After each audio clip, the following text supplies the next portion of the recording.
Ashamaa harka fuunee kabajamtoonni fi hordoftoonni maatii mastuutuuf taatan hundi keessanuu kan biyya keessa jirtanis kan biyya hambaa keessa jirtanis nageenyi araarri waaqayyo isiniif haa baay'atu jecha bakkuma jirtanitti nagaa waaqayyo isin wajjin haa ta'u isiniin jira. Akkam jirtu nagaa jirtu? Ani nagaa kiyyan jira galata rabbi nagaa kiyyan jira galata rabbii isiniin jechuu jaaladha. Akkasumas viidiyoowwan saamunii hojjedharratti dhugaa gaafii baay'eetu natti irratti ka'ee jira. Gaafiiwwan irratti ka'ee keessaa akkasuma obboleettiin koo waleetuu gaafii baay'ee haasa'uu jecha gaafii baay'ee haasofte jechuudha. Hinaanis hin beekti, Asteeris hin beekti, garuu anammoo natti hin jette jechuudha.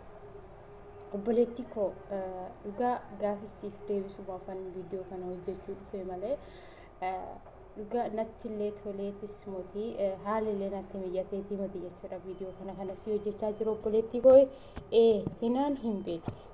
Maaliif beekti? Akkamitti beekti?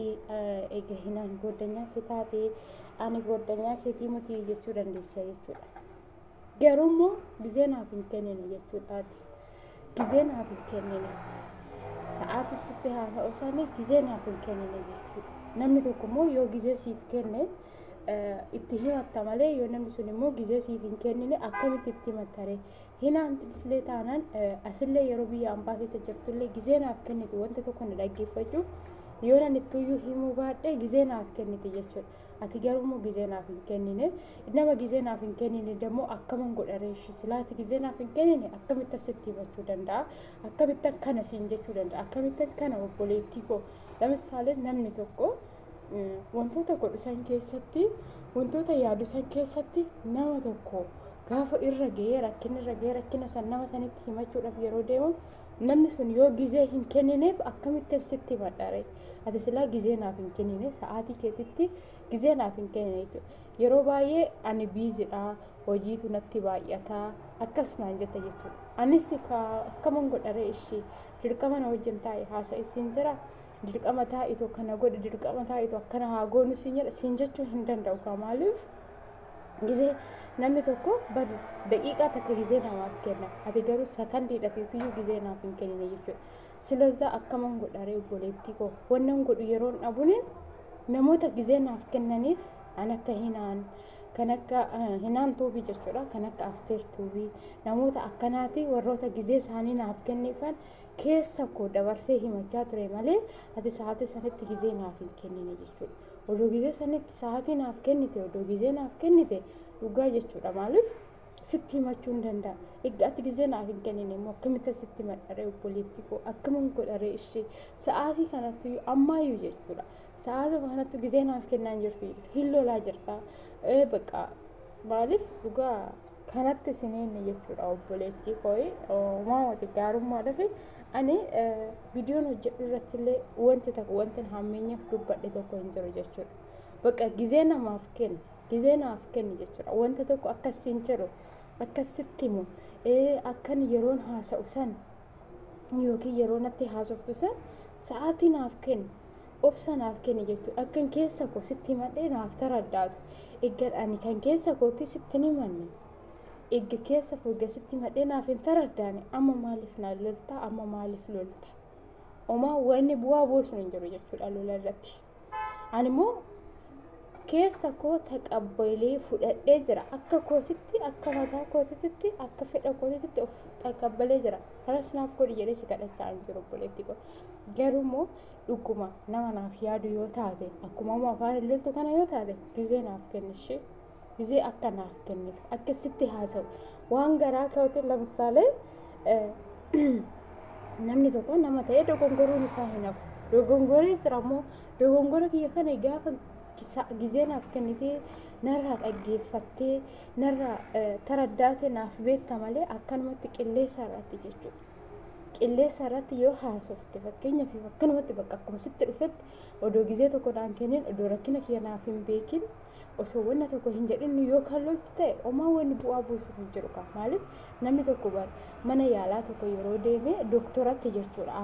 Dooktora koo bakka akkana na dhukkuba bakka akkasii na dhukkuba yoo jedhee hin himanne waaqaa moti jechuudha. Kan namaaf beeku immoo waaqayyo tokkicha malee namni namaaf hin beeku jechuudha. Sababa saniifiyyuu gizee naaf kennitoo keessa koo rakkina koo baqa hon dandeechellee na gargaarullee dhabde jabaadhu obboleettii koo jabaadhu jettee akka na jajjabeessituuf keessa koo akkasitti madhuufi gizee naaf kennii siin jechuu barbaada. Dhugaa viidiyoo ati kaleessa hojjettee gallakkiste dhaggeeffadhee ture.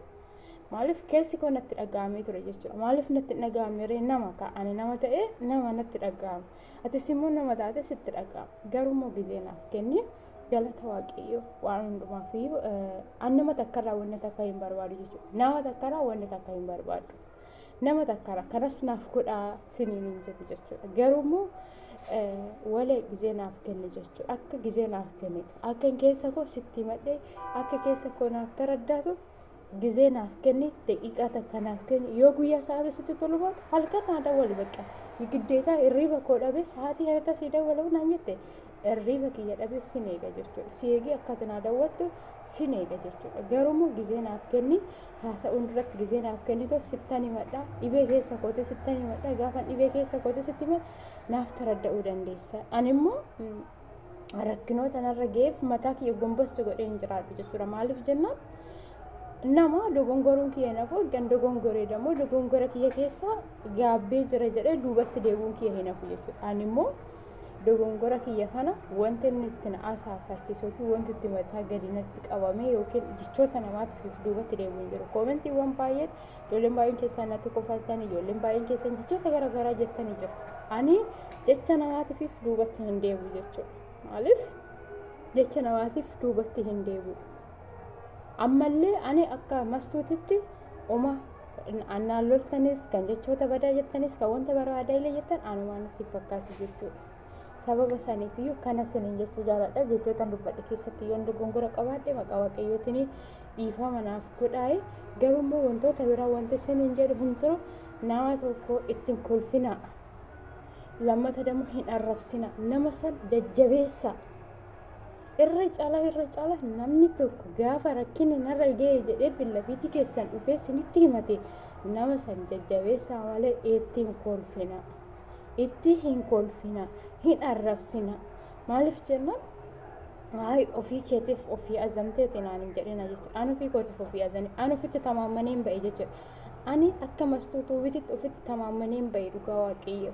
Jechi nama waan an godhu jedhee ofitti tamaammanii hin ba'e. Isinillee immoo hiriyaan keessan tokko yookiin micayyoon takka rakkinni kun irra ga'ee kolfa namaa sodaattee jecha namaa sodaattee kan duubatti haftee dubbachuudhaaf dhibee keessa ishii dubbachuu dadhabde ni jirti ta'a. Sababa saniifiyyuu namatti hin kolfinaa. Koomentii hin taane hin barreessinaafi. Gaafa koomentii hin taane barreessitaniif tokkoffaa lubbuu ishii dabarsuuf deemti. Lammata yookiin fooqirraa of darbuuf deemti. Sadaffaa maabiraatii qabachuuf deemti. Arfaffaa yookiin kan irratti ta'e sanuyyuu lamsaalee warri kiristaana taatan ni beektu. Lubbuu nama tokko baasuun haga gatii namatti kaffalu jechuudha. Namuma kamiyyumaa hin taane. Lammata dammoo maal gooti kan garaa ishii keessatti uumame san deemtee lubbuu isaa baasuuf deemti.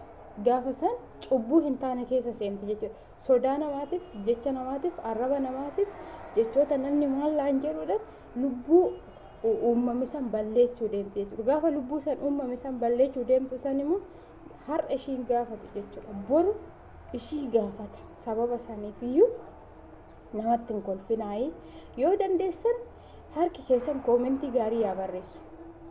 Jabaadhu jedha obboleettii keessan bira dhaabbadha. Jabaadhu jedha obboleessa keessan bira dhaabbadha. Jabaadhu jedha haadha keessan abbaa keessan bira dhaabbadha. Boru waa sinirra ga'u hin beektani.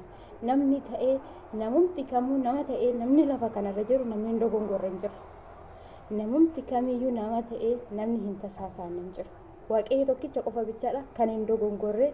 Waaqayyo tokkicha bichaadha kan ijoolleen koo yaakuuf ijoolleen koo akkana yaa ta'u kan hin jenne waaqayyo tokkicha bicha namni garuu jechoota baay'ee namaa jechuu danda'a sababa saniif iyyuu namoonni rakkinni akkana isinirra gahee jecha namni maallaan jedha jettanii sodaattan namaaf hin ilaalina namni homaa isin hin jedhu jechuudha namni homaa isin hin godhu jecha nama homaa isin hin godhu jechuudha haa jedhanii waan barbaada saniin haa jedhan lubbuu keechan irratti faradina lubbuu nama biraatti irratti illee hin faradina bakka atis nama akka nama kamiitu sodaattee duubatti hin deebiine siniin jechuun jaaladha viidiyoon hojjedhe kana keessatti jechuudha jechoota badaa yoon tasaasa'ee siniin jedhe dhiifama naa godhaa maqaa waaqayyootiin maaliif akka namni natti taqayyamu hin barbaadu jechuudha ani yaada mataa kootii tan hojjechaa jira malee yaada namaa hojjechaa hin jiru ani ofan baasee dubbachaa jira malee nama baasee dubbachaa hin jiru jechootan haasa'u kana keessatti wantootan gochaa jiru kana keessatti dogongora yoon qabaadhe maqaa waaqayyootiin dhiifama naaf godhaa maaliif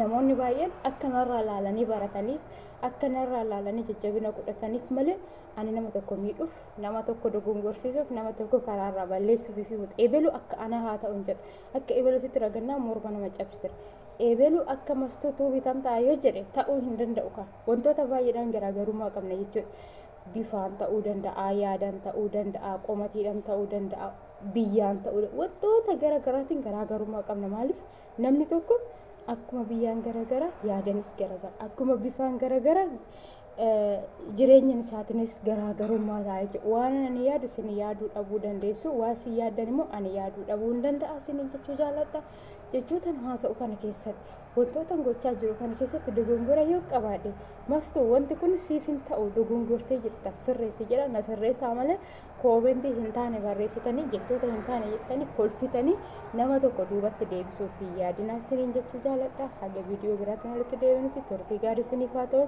baay'ee isin jaaladha baay'ee isin kabaja kana hundaayyuu haasaa kan dhageesse obboleetti koo waleedha waleetuu fi viidiyoo kana yoo dhageesse deebiin keessiif deebi'ee natti fakkaata sa'aatii naaf kenni hundi keessan nama tokkoof sa'aatii kennaa irratti murteessuun duratti nama saniif sa'aatii kennaatu rakkina nama sanii taraddaa gaafa rakkina nama sanii taraddaate namni sun keessa isaanii sanitti himata malee gaafa isin zirri jettaniituma afumatti akkanumatti akkuma muka maabiraatitti dhaabbattan namni sun sodaatee deebi'ee wantoota hin taane ofirraan gahuu danda'a isiniin jechuu jaaladha akkasuma akka viidiyoo biraatti walitti deebinuti turtii gaarii baay'ee isin jaaladha baay'ee isin kabaja isiniin jedha nagaa naa ta'a.